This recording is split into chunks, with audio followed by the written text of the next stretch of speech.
네, 볼리TV 시청자 여러분 안녕하십니까? 서영욱입니다. 오늘은 제가 수원하고 전북 경기를 다녀왔어요. 이제 K리그 올 시즌 2라운드 경기였죠. 수원 홈에서 열린 그런 시합이었는데요. 수원이 첫 번째 경기를 울산 원정을 가서 1대2로 지고 왔습니다. 이임생 감독의 굉장히 좀 파격적인 전략, 많이 관심을 모았었는데 어쨌든 승리를 거두지 못했고, 반면에 전북은 개막전에서 대구하고 비긴 뒤에 ACL에서 베이징, 김민재 베이징을 홈으로 불러들여서 승리를 하고 오는 길이었어요. 수원은 최정예를 꾸릴 수가 있는 상황이었고, 전북은 어느 정도 좀 변화를 줄 수밖에 없는 상황이었습니다. 워낙 일정이 빡빡하기 때문에. 또 수원이 옛날보다 약해졌다 하더라도 전북 입장에서는 그렇게 마냥 쉽게 올 수 없는 원정길 아니겠습니까? 그래서 오늘 그렇게 많은 변화를 주지는 않았습니다만 어느 정도의 로테이션을 돌린 채로 왔습니다. 자, 수원 삼성과 전북 현대가 오늘 있었던 경기에서 나왔던 선발 라인업인데요. 일단 보십시오. 어떤 생각이 드십니까? 굉장히 비교가 많이 되지 않습니까? 확실히 지금 전북의 이 스쿼드는 뭐 K리그 최고의 스쿼드라고 해도 됩니다. 뭐 로테이션을 돌리면서 이동국 선수도 빠졌고, 명준재 선수 들어왔고, 최용준 선수도 이날 데뷔전을 치렀고요. 좀 변화를 많이 준 스쿼드인데, 그럼에도 불구하고 수원보다 굉장히 좀 많이 차이가 나 보입니다. 많이 좀 강해 보이고요. 수원이 어린 선수를 많이 기용을 했고, 약간 좀 전력상의 차이는 분명히 있습니다만, 그럼에도 불구하고 의외일 수밖에 없는 그런 라인업으로 나왔어요. 좀 경험이 많이 좀 부족한 선수들이 대부분이고, 대안, 염기훈, 뭐 임상엽 선수를 제외하면 공격 쪽에서 좀 경험 있는 선수들이 좀 많이 없습니다. 수비 쪽에서도 홍철 선수를 제외하면 사실 전북에 뭐 쉽게 말해서 비빌 수 있는 그런 선수들이 좀 없죠. 이렇게 좀 전력적으로 차이가 좀 있었습니다. 하지만 이날의 초점은, 여기서부터 목소리를 높여야 돼요. 이날의 초점은 이 스타팅 라인업의 구성이 아닙니다. 이 스타팅 라인업을 어떻게 이용을 했는가인데, 지금 보시면은 수원 삼성의 라인업이 4-1-4-1로 돼 있잖아요. 근데 사실상 뭐 약간 4-2-4에 가깝게 운영을 했습니다. 동계 훈련 내내 수원의 이임생 감독이 수원 삼성을 이끌고 해왔던 훈련도 그런 패턴이었습니다만, 상당히 앞쪽으로 많이 전진을 합니다. 공격뿐만 아니라 수비까지도 전진을 해서 최종 수비와 전방 공격수 간의 간격을 굉장히 좁힌 채로 공격을 하고요. 그만큼 앞쪽에서 어떻게든 승부를 보려고 하는 굉장히 좀 공격적인 마인드의 그런 축구입니다. 그래서 오늘도 선발 라인을 보시면 대안, 임상혁, 전세진, 유주환, 염기훈, 이런 선수 다 공격적인 그런 선수들이에요. 그런 만큼 아주 독특한 전술이라고 선발 기용이라고 할 수 있습니다. 그러니까 미드필더, 공격적 성향의 미드필더라기보다 공격수에 가까운, 사실상 공격수인 선수들을 대거 투입을 했어요. 어떻게든 공격적인 그 지역에서 승부를 보겠다는 그런 구상이고, 실제로도 그런 축구를 했습니다. 최대한 앞쪽으로 빨리 전진을 시키면서 공격수들에게 경기를 좀 맡기는, 어떻게 보면 뒤가 털리기 굉장히 좀 쉬운 축구예요. 수원은 시체말로 뭐 아니면 도, 또 뭐 몇몇 팬들 사이에서는 노빠꾸 축구, 또 뒤로 돌아가지 않는 앞만 보는 축구다, 이런 얘기를 듣고 있는데, 뭐 그런 패턴으로 나왔습니다. 울산전 때 이미 그 일단을 보였었고, 전북전 때도 그렇게 나왔습니다. 그래서 스타팅 라인을 보고 이런 생각이 들었어요. 아니 이거를, 물론 이임상 감독님이 이거를 준비를 오래 했고 올 시즌에 수원 축구의 방향이 이렇다고 할 수 있습니다만, 상대가 전북이거든요. 전북은 지금 뭐 문선민, 이동국 이런 선수들이 벤치에 있는 그런 팀이란 말이에요. 오늘 후반전에는 한승규 선수도 있었고, 이런 팀을 상대로 이렇게 무지막지한 공격적인 어떤 선수 기용이 과연 효과를 볼 수 있을까 했는데, 뭐 아니나 다를까 전반 시작 2분 만에 로페즈에게 한 방 얻어맞으면서 실점을 했고요. 그 뒤로 줄줄이 골이 들어갔습니다. 줄줄이 골이 들어갔고, 이날이 염기훈 데이였어요. 수원에서 선정한 수원 K리그 300경기 출전한 염기훈 선수를 축하하는 어떤 그런 이벤트가 경기 전에 있었고, 염기훈 선수 등번호가 26번이잖아요. 그래서 전반 26분에 관중들로 하여금 이제 염기훈 선수에게 보내는 박수 타임이 있었습니다. 근데 전반 26분 박수 타임에 이미 수원이 0대3으로 전북에게 뒤져 있었어요. 그러니까 이미 경기가 거의 분위기가 넘어간 그런 상태였죠. 어, 사실 전반전 시작하자마자 연달아 골을 먹었기 때문에 이임생 감독이 황급히 라인업을 좀 바꿨습니다. 그런데 이것도 전 굉장히 놀랐던 게 이제 수비였던 김민호 선수를 빼고 공격수인 타가트를 넣었어요. 그러니까 공격수를 더 넣은 거예요. 선발에만 공격수가 5명이었는데 공격수를 좀 뒤져 있는 상태에서 공격수를 더 넣어서 공격수 6명을 때려 박았습니다. 그렇게 되면서 굉장히 눈에 띄었던 전술적인 움직임은 이제 김태현 선수가 중앙으로 오고 고승범 선수가 오른쪽으로 가면서 고승범 선수가 있던 원볼란치 자리에 염기훈 선수가 들어옵니다. 여기가 굉장히 해괴한 그런 포메이션이 나왔어요. 4-2-4 내지는 4-1-1-4 정도가 되는 이 전반 끝나고서 이주환 선수가 아웃이 되고 이 전세진 선수가 염기훈 선수 앞쪽에서 좀 보좌해준 역할을 맡았는데 그렇습니다. 이게 임생 감독님 생각이 있을 거고 분명히 그런 생각을 본인이 밝혀왔죠. 빠른 선수가 없고 또 대안과 염기훈의 공격력을 최대한 활용을 해야 되기 때문에 역습에 의존하는 축구가 작년에 성과를 못 봤고 그렇기 때문에 올해는 바꿔야 된다. 그런 마인드는 알겠습니다. 그런데 아직까지 완성도가 굉장히 낮은 것이 사실이고요. 그리고 완성도가 낮은 걸 떠나서 상대가 오늘 또 전북이었단 말이죠. 보세요, 이 라인업을. 이 전북을 상대로 라인을 한껏 끌어올리고 뒷공간을 거의 헌납하는 축구를 했기 때문에 로페즈 오늘 한기원 선수가 좀 비교적 잠잠하긴 했습니다만 후반에 들어간 문선민 선수에게도 굉장히 위협적인 상황을 많이 노출을 했었고 게다가 경험 부족한 수비진들이 김신욱 선수 봉쇄에 아주 어려움을 겪었습니다. 그러니까 전북 입장에서는 굉장히 손쉬운 그런 승리를 가져갔고 스코어뿐만 아니라 내용적인 면에서도 별로 힘쓸 게 없었어요. 전북 입장에서는. 그렇기 때문에 이 경기를 보면서 수원 팬들의 마음이 얼마나 복잡할지 서정원 감독이 그동안 역습 축구를 해왔던 게 물론 팬들의 불만도 많이 샀었고 여러 가지 비평적 관점에서 이론이 있을 수 있습니다만 선수 구성을 가진 선수를 최대한 활용할 수 있는 축구, 내가 잘할 수 있는 축구, 내가 하고 싶은 축구가 아니라 갖고 있는 전력으로 가장 성과를 잘 낼 수 있는 축구를 했다고 생각을 합니다. 근데 이임생 감독이 오고 나서 제가 느끼는 거는 뭐든지 반대로 하는 것 같아요. 역습 축구에서 망했죠. 이게 역습하지 않고 아예 전방에서부터 이 많은 선수를 끌어올려서 라인을 끌어올려서 앞쪽에서 좀 승부를 보는. 그러니까 빌드업이 사실 제대로 이루어지기가 어려운 선수 구성인데다가 빌드업에 대한 어떤 비중을 많이 낮췄죠. 그러니까 후방에서 볼 플레이를 많이 하지 않고 앞쪽으로 최대한 빠르게 전달을 시켜서 마무리를 하려고 하는 그런 어떤 축구를 구사를 한 것으로 보입니다. 그러니까 뭘 하려는지는 알겠는데 그게 구현이 안 되는 지금 구성이란 말이죠. 일단 전술적으로 워낙 많이 바꿨고 그 전술이 팀에 배어들 만한 시간적인 여유도 많이 없었던 데다가 지금 선수 구성을 보십시오.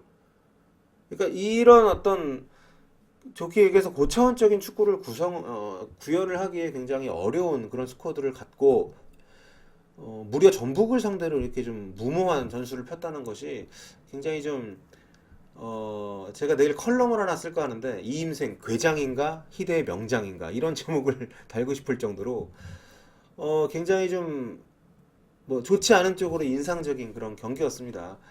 그리고 진짜 염기훈 선수를 갈아 넣은 그런 시합이었어요. 그러니까 이게 무슨 팀에 염기훈 대안밖에 없나라는 싶은 생각이 들 정도로 대안 앞쪽에서 염기훈과 대안을 내 어떤 재능에만 의존하는 어떤 그런 축구를 지금 하는 걸로밖에 안 보이거든요. 나머지 선수들은 이 두 선수의 어떤 그 움직임에 조응하는 혹은 이 두 선수의 어떤 그 컨디션에 영향을 최대한 받을 수밖에 없는. 염기훈 선수를 갈아 넣었다고 얘기를 한 것은 염기훈 선수가 당연히 공격수로 선발 출전을 했습니다만 경기가 안 풀리니까 이임생 감독이 센터백을 빼고 미드필더로 출전한 고승범 선수를 뒤로 내린 다음에 염기훈 선수를 그러니까 쉽게 얘기하면 우리 대표팀에서 기성용 선수가 하는 역할을 맡겼어요. 그러니까 포백 앞에서 염기훈 선수가 위치를 해서 수비도 물론 해주고 그쪽에서 볼을 뿌리는 역할을 맡았습니다. 근데 이런 축구를 훈련을 많이 해왔을지도 모르겠습니다만 일단 누가 봐도 임시 방편적인 그런 변화였고요. 경기가 안 풀리니까 앞쪽에 공격수를 때려 박아놨는데 공격수에게까지 볼이 안 가니까 어쩔 수 없이 뒤에서 볼 뿌리는 역할을 할 선수가 없잖아요. 지금 뭐 임상혁, 뭐 대안, 전세진, 유주환, 뭐 그 밑에 수비수까지 통틀어서 염기훈 선수 빼고 빌드업을 해줄 수 있는 선수가 없는 게 사실이에요. 그렇다 보니까 염기훈 선수를 내려가지고 포백 앞에다가 놓고 뭐 염기성룡인가? 기성용 선수의 역할을 맡겨서 뒤에서 이제 볼 플레잉 어떤 그 후방 플레이메이커로서 역할을 맡깁니다. 그러면서 염기훈 선수가 수비까지 해야 되고. 그래서 경기 후 인터뷰를 보고서도 좀 이해가 안 가는 게 염기훈 선수가 공격 쪽에서 계속 풀타임 뛸 수 있는 체력이 안 되기 때문에 지금 이런 역할을 맡는 것도 필요하다. 뭐 이런 뉘앙스로 얘기를 하셨더라고요. 근데 공격 쪽에서 스프린트를 많이 한다고 해서 그것만 체력 소모하는 게 아니죠. 후방에서 이날도 경기를 보면 현장 가신 분들, TV 보신 분들 아시겠습니다만 염기훈 선수가 뒤쪽에서 굉장히 그 볼을 다루면서 볼 터치가 일단 많았고요. 그렇다 보니까 움직임, 방향 전환도 많았고 상대 공격수들, 상대 수비수들과의 충돌을 굉장히 많이 했습니다. 체력적으로 그게 저는 그렇게 여유 있는 위치라고 생각하지 않거든요. 그러니까 어쨌든 염기훈 수비수들도 앞쪽으로 본인들이 팀이 많이 또 뒤져 있다 보니까 앞쪽으로 좀 긴 패스를 날리기보다는 아무래도 정확하지 않은 경우가 많이 나오고 그렇게 되면 심리적으로 위축이 되니까 패스미스가 나오게 되면 염기훈 선수에게 맡기고 그럼 염기훈 선수가 또 그 볼을 잡아서 앞쪽으로 원래 이 위치에 뛰는 선수가 아니니까 선수도 약속된 플레이가 없잖아요. 봐야 되잖아. 누가 어디 있는지. 그렇게 보고 또 주고 뭐 이런 과정에서 이게 이도저도 아닌 과연 이 축구를 준비해서 전북전을 하러 나온 것인가? 그건 아닐 거란 말이에요. 그런 축구를 1시간 동안 했어요. 90분 중에. 그러니까 이게 모르겠습니다. 그러니까 이인생 감독님이 팀을 저보다 당연히 더 파악을 잘 하실 거고 팬들보다 훨씬 많은 더 고심을 했겠지만 그 고심의 결과가 만일 이 오늘 선발 라인업 축구로 나왔다면 차라리 오늘 경기 뭐 아니면 당분간 상반기 경기 어느 정도 내가 잃더라도 이 축구를 우리 팀에 이식을 시키겠다 이런 의지를 갖고 계속 갔다면 모르겠는데 이것도 아니고 저것도 아닌 그런 축구가 됐어요. 그러니까 그런 정말 모험적인 시도를 했다면 어떤 단기간의 그런 실패를 좀 감수하면서라도 본인이 어떤 밀어붙이는 힘이 있어야 되는데 홈에서 19,000명이 넘는 관중들을 앞에 놓고 0대4로 대패를 했습니다. 그리고 사실 경기 보신 분들은 아시겠습니다만 더 참패로 끝날 수도 있었어요, 시합이. 그러니까 이게 되게 좀 어, 앞으로가 되게 걱정이 되는. 그러니까 어, 제가 취재를 해보니까 동계 훈련 내내 이런 축구를 했다고 해요. 이런 어떤 그러니까 스타팅 라인업 나왔을 때 경기 시작할 때의 축구. 그런데 만약에 첫 두 경기 지고 성적이 안 좋다고 해서 또 그동안 준비했던 걸 버리고 다시 뭔가 좀 더 일반적인 축구로 돌아선다면 그러면 그 시간들의 의미는 그럼 과연 무엇인가? 감독이 어떤 이런 정도의 모험적인 축구를 시도할 거라면 장기적으로 혹은 어느 정도 중기적으로라도 이 축구가 성과를 낼 수 있을 때까지 밀고 나갈 수 있는 본인의 어떤 고집이나 팀의 지원이 좀 있어야 되는데 일단 그런 모습들이 어떻게 될지 좀 굉장히 궁금하고요. 또 그걸 떠나서 지금 수원의 스쿼드 구성 자체가 그 축구를 구사하기에 적당한 멤버 구성인가? 지금 뭐 대안 공격 쪽만 보십시오. 대안, 임상엽, 전세진, 유주환, 염기훈 다 빠르지 않은 선수래요. 예, 그리고 뭐 볼재간이 좋은 선수들도 사실 많지 않습니다. 수비 쪽의 구성은 정말 어린 선수들 위주로 완전 갈아엎었고 그러니까 이게 정말 안 좋게 보자면 전임 서정훈 감독이 하던 거 난 무조건 반대로 하겠어. 그러니까 모라이스 감독 같은 경우에는 최광희 감독이 남긴 유산을 굉장히 잘 이어받으면서 그 안에서 작은 변화를 추구하고 있잖아요. 뒤에서부터 조금 섬세하게 만들어 올라오려는 시도를 한다거나. 근데 지금 사실 서정훈 감독이 여러 가지 뭐 팬들의 그 팬들과 불화 속에 팀을 떠나긴 했습니다만 성과를 냈던 사람이거든요. 그러니까 지금의 스쿼드 혹은 그보다도 못한 스쿼드로 나름의 성과를 냈던 축구를 해왔고 거기에서 변화를 주려는 시도를 했다면 전 두 가지 중에 하나라고 봅니다. 어떻게든 시즌을 시작했던 이 축구를 끝까지 밀고 나가서 어떻게든 죽이 되든 밥이 되든 성과를 보든지 아니면은 지금이라도 지금이라도 좀 고민해야 될 것 같아요. 이렇게 너무 혁신적인 변화잖아요. 지금 벤치에 보면 조성진, 박은희교, 뭐 한희권, 구자룡, 뭐 타가트도 그렇고 이런 선수들 당연히 이 선수들이 먼저 선발로 나오는 게 오히려 팬들이 봤을 때는 더 안 이상한 축구잖아요. 근데 그런 어떤 그 의아함을 감수하는 어떤 모험적인 기용을 하면서 결국에 아무것도 얻는 게 없는 축구가 될 수 있기 때문에 굉장히 그러니까 이 영기훈 원볼란치 축구는 정말 예 모르겠어요. 경기 후에 인터뷰라는 걸 봐도 감독님이 그 선택에 대해서 자기 변호를 하고 있거든요. 영기훈에게는 오히려 그 포지션이 맞을 수도 있다고. 정말 그렇게 생각하시는지 개인적으로 굉장히 궁금합니다. 그러니까 대안이 39살이에요. 영기훈 선수도 지금 36살쯤 됐죠. 예. 이런 노장들에게 너무 많은 짐을 짊어지우는 것도 그렇고 그 중간 격차가 없이 너무 어린 선수들 하여금 분위기가 이렇게 망가졌을 때 전혀 스스로 밟고 일어날 수 있는 딛고 일어날 수 있는 그런 이 가능성 자체가 거세된 채로 경기가 진행이 됐기 때문에 굉장히 지금 네, 아주 의아합니다. 임생 감독님도 생각이 좀 많으시겠지만 제가 경기를 오늘 이 W석 자유석에서 봤는데요. 제 뒤쪽에 메탄중학교 학생들 선수들이 이제 모여서 경기를 봤어요. 보면서 이 친구들이 경기 중에 자기들끼리 해설을 하면서 보더라고. 근데 전반전 3대0 되고 나서 어떤 한 친구가 그러더라고요. 야, 전북이 수원한테 축구는 이렇게 하는 거라는 걸 보여주고 있네. 이렇게 얘기를 하더라고. 그러니까 되게 씁쓸하면서도 틀린 말이 아니라는 생각이 들었어요. 물론 축구의 정답은 없고 이임생 감독의 이런 모험적인 시도가 그 자체로 저는 의미가 있고 가치가 있다고 봅니다. 하지만 이 시즌 리그를 운영하는 데 있어서 승점이라는 건 굉장히 귀한 가치고 특히 홈 개막전 홈에서의 승점이라는 건 굉장히 귀한 가치거든요. 그러니까 실험을 할 수 있어요. 물론 시즌 중에 실험을 가급적이면 시즌이 시작되기 전에 실험을 마치고 오는 게 좋지만 어쩔 수 없이 실전에서 실험을 해야 될 경우도 있습니다.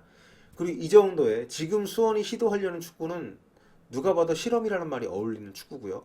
그렇다면 적어도 전북과의 홈 경기는 아니었어야 된다고 저는 생각을 합니다. 이거는 누가 봐도 예상이 되는 결과였고 뭐 스코어를 예상한다는 게 아니라 밀릴 수밖에 없는 경기였고 특히 로페즈나 한교원이나 문선민 같은 선수가 있는 팀에게 뒷공간 털릴 수밖에 없는 그런 축구고요. 이 전북을 상대로 해서 홈에서 이런 경기를 한다는 것은 프로축구에서 특히 잔류가 목표가 아닌 상위권에서 경쟁을 하는 것이 최소 목표인 최소한 상위 스플릿 올라가는 게 목표인 팀이라면 전북 같은 리그의 원톱을 상대로 경기할 때는 홈에서 최소한 승점을 딸 수 있는 경기를 하는 것이 필요하다고 봅니다. 물론 여기에 동의하지 않을 수도 있어요. 홈에서는 직원 이기고 공격 축구라고 말할 수도 있습니다만 계란을 들고 돌을 깨겠다고 던지는 게 그게 공격은 아니라고 저는 생각을 하거든요. 네, 그 돌 위에다가 가서 계란을 예쁘게 올려놓는 게 승리일 수 있습니다. 모르겠어요. 특히 이 아침 나가는 팀들 같은 경우에는 3월달이 고비여서 로테이션 하느라고 허점이 생기기 마련인데 지금 수원은 상대 허점을 찾을 틈도 없이 본인들이 허점을 뭐 수십 개를 보여주는 그런 시합이 됐기 때문에 좀 안타까운 면이 좀 있습니다. 좀 임생 감독이 하고 싶은 축구 뭘 하려는지를 알겠어요. 근데 하지만 지금 구현이 되는 그게 축구인 건가? 그런 것도 좀 굉장히 좀 많이 좀 고민을 할 필요가 있을 것 같고요.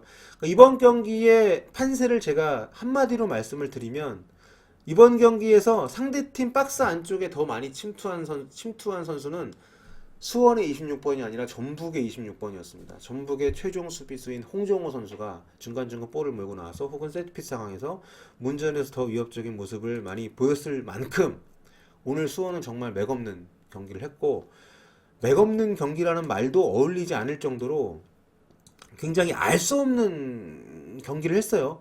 제가 아까 중간에 말씀드렸듯이 정말 괴장인가 아니면 희대의 명장인가 머릿속에 어떤 축구가 있는 그러니까 이 FM이 아니거든요. 현실의 축구는 머릿속에 있는 축구를 현실에서 가장 어떤 현실성 있게 바꾸는 것이 감독의 역할이라고 생각을 하거든요. 뭐 펩 가르디올라 같이 내가 이끄는 팀 맨시티라면 그렇게 할 수 있죠. 내가 구현하는 축구가 아무리 정말 그 파격적인 축구를 하더라도 그런데 지금 게다가 수원 지금 오늘 선발 명단을 봐도 지금 나온 선수들이 수원의 최고의 11명이라고 생각하진 않거든요. 어린 선수들이 많이 포함이 되어 있기 때문에 선수진의 세대 교체와 전술의 어떤 그런 급격한 혁신적인 변화를 동시에 구현하려고 한다는 것은 좀 고민의 여지가 있다는 거. 아무튼 그게 첫 번째고요. 두 번째는 전북 상대로도 그렇게 해야만 했는가. 그리고 세 번째로는 앞으로도 이임생 감독이 이 축구를 가다듬어서 가는 것이라면 지금의 이런 어떤 희생도 의미가 있다고 봅니다. 그런데 만약에 뭐 서너 경기 가지 못해서 다시 역습 축구로 돌아선다거나 아니면 다시 노장들이 나오기 시작을 한다거나 이런 식으로 변화가 된다면 오늘의 이 경기는 정말 아무 의미가 없는 게 돼버리기 때문에 그런 점에서도 앞으로 이임생 감독과 이 수원 삼성의 행보가 굉장히 좀 주목이 됩니다. 어, 정말 옛날에 조강래 감독의 만화 축구가 있었죠. 그때 만화 축구는 나름의 성과도 분명히 있었습니다. 게다가 대한민국 최고의 선수들을 가려 뽑은 팀에서 구현을 했었기 때문에. 근데 지금이 수원이 보여주려는 축구는 이 만화 축구를 넘어서 거의 뭐라고 해야 되나요? 애니메이션 축구라고 해야 되나? 아무튼 좀 굉장히 현실과 이상이 괴리감이 굉장히 큰 그런 축구이기 때문에 굉장히 수원 입장에서도 고민이 될 것 같습니다. 겨울을 통째로 이 축구에 투자를 했고 또 지금 1, 2차전 이 축구를 실전에서 가동을 했기 때문에 이걸 과연 접어들일 것인지 아니면 그대로 갈 것인지. 하지만 다른 걸 다 떠나서 저는 염기훈 선수를 정말 그렇게 연볼란치 위치에서 뛰게 할 거라면 아예 그렇게 못을 박으시는 게 나을 것 같아요. 차라리 그 자리에서 계속 어떤 패스워크의 중심으로서 역할만을 하게 하는 것이 맞지. 공격수로 기용을 했다가 임시변통식으로 이런 식으로 염기훈 선수를 빌드업을 위한 그 후진을 시킨다는 게 이게 고등학교 대학교 축구가 아니잖아요. 프로팀 축구잖아요. 뭐 중고등학교 축구에 가 보면 팀에서 출중한 에이스 한 명 있을 경우에 그 선수의 위치에 따라서 전술이 바뀌기도 합니다. 근데 이거 프로팀이잖아요. K리그.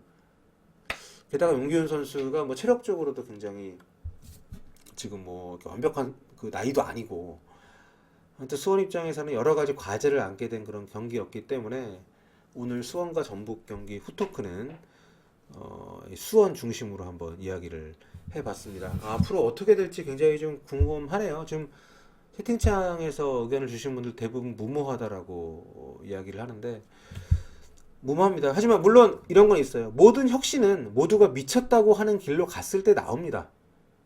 모든 어떤 그 창조적인 변화는 모두가 안 된다고 하는 방향으로 갔을 때 나오는데 그러려면 그런 정말 광인의 어떤 고집과 정말 천재적인 어떤 발상과 그걸 밀어붙일 수 있는 실행력이 모두 겸비가 돼야 되는 거죠. 임상 감독님이 그런 것들을 보여줘서 나중에 기어이 뭐 우승이나 이런 성과가 아니라 후반기에 갔을 때 이렇게 뭐 5명, 6명 공격수 때려 박아서 경기를 해도 뭐 승점을 따갈 수 있는 축구를 한다면 그때 가서는 정말 박수 받고 인정받고 이게 프로팀이 보여줘야 되는 축구다 이런 얘기가 나올 수도 있죠. 그렇기 때문에 저는 이런 시도 자체를 폄하하고 싶진 않습니다. 이런 시도는 의미가 있어요. 그 자체로 의미가 있고 이게 어느 정도 구현이 되는 모습을 보여준다면 아주 새바람을 만들어 일으킬 수 있습니다. 그렇기 때문에 과거에 펩이 티키타카를 처음 시작할 때나 질라탄을 폐기하고 메시를 앞으로 내세우면서 아니면 바이에른 뮌헨에 갔을 때 필립 람을 중앙 미드필더로 옮기면서 약간 풀백들을 이 중앙 쪽으로 이동을 시키는 굉장히 좀 하이브리드한 뭐 4백, 3백, 3.5백을 썼잖아요. 그런 시도를 했던 것들이 그리고 과거에 그 제로톱이 처음에 도입이 될 때나 이런 혁신적인 시도들은 늘 다른 사람들의 반대와 어떤 그뭘 이해를 무릅쓰고 시작이 됐습니다. 그렇기 때문에 지금의 이런 뭐 최전방에 뭐 4명 내지 6명의 공격수를 투입하는 이런 축구가 빛을 볼 가능성이 없다고 생각하진 않아요. 근데 지금 수원의 선수 구성이나 이런 걸 봤을 때 확률이 지금 그렇게 낮다라고 보는 것이고 그럼에도 불구하고 수원이 이 축구를 밀어붙여서 성과를 낸다면 정말 저는 K리그사의 길이 남을 그럴 팀이 될 수 있을 거라고 생각을 하고요. 하지만 그럼에도 불구하고 오늘은 그런 단초를 전혀 보여주지 못했고 또 경기도 정말 0대4 전북에게 수원이 홈에서 0대4를 졌다는 건 정말 재앙이죠. 예, 그런 결과가 났기 때문에 여러 가지 얘기거리들을 많이 낳은 그런 시합이었던 것 같습니다. 뭐 대구가 계속해서 K리그 돌풍을 일으키고 있는 가운데 수원이 워낙 지금 부진하다 보니까 좀 아주 부정적인 면에서 대비가 좀 많이 되고 있는데요. 이임생 감독이 이끈 수원이 시도하고 있는 이런 혁신이 과연 찻잔 속의 돌풍으로 끝날 것인지, 아니면 언젠가 찻잔을 넘쳐서 우리가 같이 앉아있는 이 책상 식탁 바닥을 다 적실 것인지, 앞으로 여러분과 함께 눈여겨보겠습니다.